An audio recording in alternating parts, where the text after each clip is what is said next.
Quel est le cadre d'exercice de la télémédecine? La télémédecine est conçue en France comme un acte médical recourant aux nouvelles technologies de l'information et de la communication, les TIC, et de la e-santé.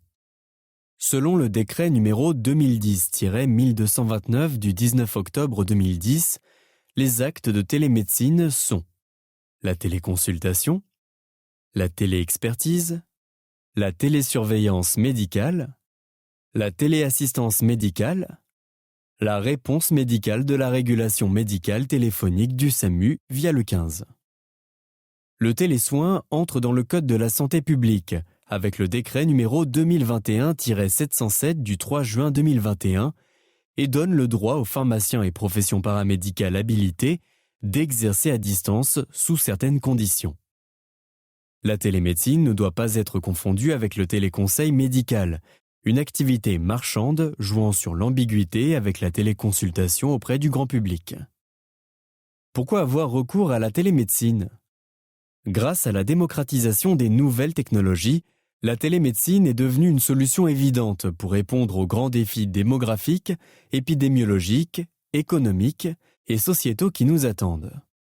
Démographique. Le nombre de personnes âgées de plus de 85 ans va être multiplié par 3 au cours des 20 prochaines années, tandis que le nombre de médecins généralistes va stagner avec une répartition moins dense selon les zones géographiques, créant ainsi de nouveaux déserts médicaux. Épidémiologique. Avec le vieillissement de la population, le nombre de patients souffrant de maladies chroniques et polypathologies va augmenter. Économique. Le système de santé est soumis à de fortes contraintes budgétaires. Avec l'accroissement de l'espérance de vie, les coûts liés à la santé sont en constante augmentation.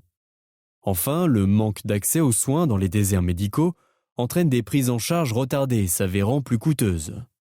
Sociétaux. L'existence de déserts médicaux dans certains territoires, du fait d'un manque de médecins généralistes et spécialistes, concourt à une forme d'inégalité sociale et mettent en jeu l'espérance de vie de nombreux individus. En 2040, 14,6% des Français auront 75 ans ou plus. L'augmentation de personnes âgées dépendantes pourrait se chiffrer à 41% entre 2040 et 2050.